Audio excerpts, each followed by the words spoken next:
जय हिंद। आज की क्लास में ऋग्वेद और उत्तर ऋग्वेद कालीन समाज का अध्ययन करेंगे और उनकी तुलना करेंगे। तो आइए क्लास शुरू करते हैं।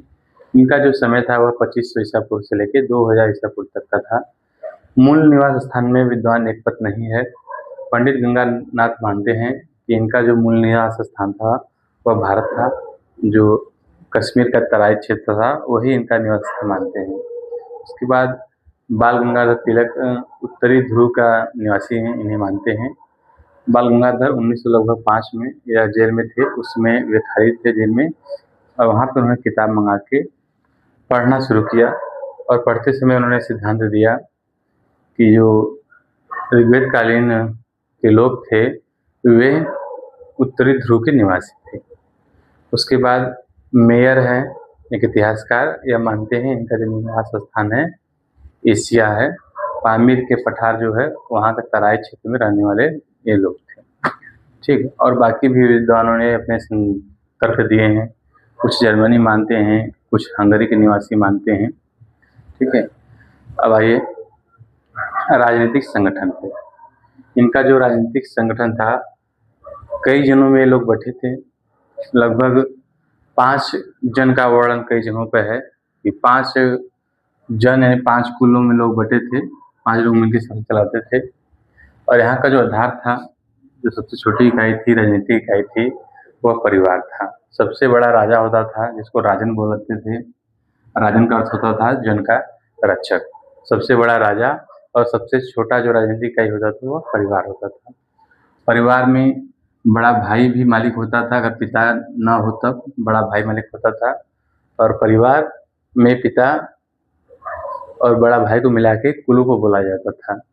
ठीक, ये सब क्वेश्चन परीक्षा में पूछा जाता है कि कुलूप किसे कहते हैं।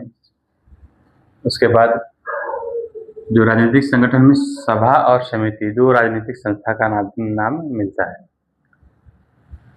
आगे चलते हैं सामाजिक जीवन के बारे में। इनका सामाजिक जीवन कैसा था। परिवार जो होता था वो छोटी इकाई होता था। परिवार का मुखिया पिता या फिर बड़ा भाई होता था। वर्ण व्यवस्था प्रचलित था इस समय, और इस समय आते आते एक चौथा वर्ण भी जुड़ गया था, जो शूद्र वर्ण था वो जुड़ गया था इस समय तक आते आते। विवाह एवं स्त्रियों की क्या दशा थी। इस समय 8 विवाह का वर्णन है, और स्त्रियों की दशा इस समय अच्छी थी। और यह दशा उत्तर वैदिक काल में जाते जाते खराब हो गई। ठीक, दोनों में यही थोड़ा सा अंतर है कि जो उत्तर वैदिक काल था उसमें महिलाओं की स्थिति काफ़ी खराब हो गई, और इसके बाद का जो काल आता है उत्तर वैदिक काल, उसमें कर्म कांडों की संख्या बहुत अधिक मिलती है। ठीक,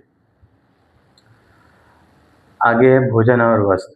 भोजन और वस्त्र में ये लोग दूध, दही, शाकाहारी और मांसाहारी दोनों होते थे, और उसमें शाकाहारी में दूध दही लेते थे।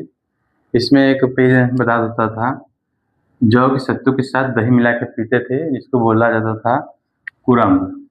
यह परीक्षा में बहुत कई बार पूछा है, कुरम्ब क्या होता था प्राचीन इतिहास में, प्राचीन समय में। ठीक है, इतना हम लोग समझ गए भोजन और वस्त्र। आगे चलते हैं आर्थिक जीवन के बारे में, इनकी हम बात कर लेते हैं।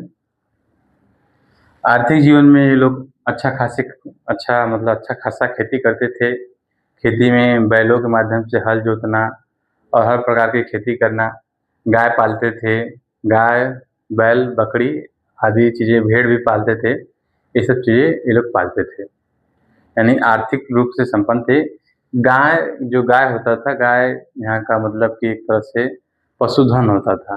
ठीक, गाय को इसी समय गौ माता भी माना जाता था। ठीक, गाय को बोलते थे अष्टकर्णी। अष्टकर्णी क्यों बोलते थे, क्योंकि गाय का ये लोग क्या करते थे, कान उनका मतलब आज के समय जैसे गायों में स्टेपनी किया जाता है, छेदा जाता है, उस प्रकार के 8 छेद लगाते थे, इसलिए गाय का नाम पड़ा अष्टकर्णी।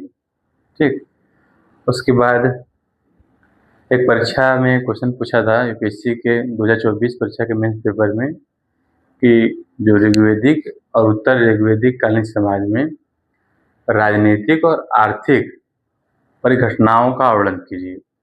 यानी कि जो उस समय आर्थिक और राजनीतिक परिघटना था उसका हमें वर्णन करना था 150 शब्दों में। ठीक है, तो यहाँ से हम लिख लेंगे आराम से, कोई दिक्कत नहीं होनी चाहिए, क्योंकि अभी हमने राजनीतिक, सामाजिक और आर्थिक चीज़ों पर बात की। ठीक, आगे चलते हैं, थोड़ा सा हम और देख लेते हैं देवता। इस समय के देवता कौन कौन थे? देवता की बात होनी भी जरूरी है क्योंकि देवता नाराज नहीं होने चाहिए। तो इस समय 3 प्रकार के देवता थे: पृथ्वी के देवता, अंतरिक्ष के देवता और आकाश के देवता। पृथ्वी के देवता में पृथ्वी और सोम। सोम जो था उस समय एक पेय पदार्थ होता था। ऋग्वेद में ऐसा वर्णन है कि स्वर्ग से सेन पक्षी सोमलता को लेकर भागा, जो जाके मुंजवन पर्वत पर गिरा और वहाँ से आर्यों ने उसका सेवन प्रारंभ किया। एक नशे का पदार्थ होता था उसमें। ठीक, अंतरिक्ष के देवता में इंद्र और रुद्र होते थे। आकाश के देवता में सूर्य और मित्र, ये आपके 2 देवता होते थे। और इन देवताओं में सबसे ऊपर इंद्र और सूर्य प्रमुख देवता होते थे। ठीक है, अब उत्तर वैदिक काल में क्या बदलाव हुआ, अभी हमने बताया भी था। उत्तर वैदिक काल में महिलाओं की स्थिति दयनीय हो गई, मतलब इससे खराब होती गई। वर्णों की और जातियों की संख्या थोड़ी सी बढ़ गई। उसके बाद कर्मकांडों की संख्या बढ़ गई। खेती जो उन्नत थी थोड़ी सी और बेहतर हो गई। इस प्रकार का उत्तर वैदिक काल में बदलाव हुए। दोस्तों, आज के वीडियो में इतना है। अगर वीडियो अच्छा लगा हो तो कमेंट करें। ये वीडियो कॉम्पिटिटिव एग्जाम को ध्यान में रखकर बनाया गया है।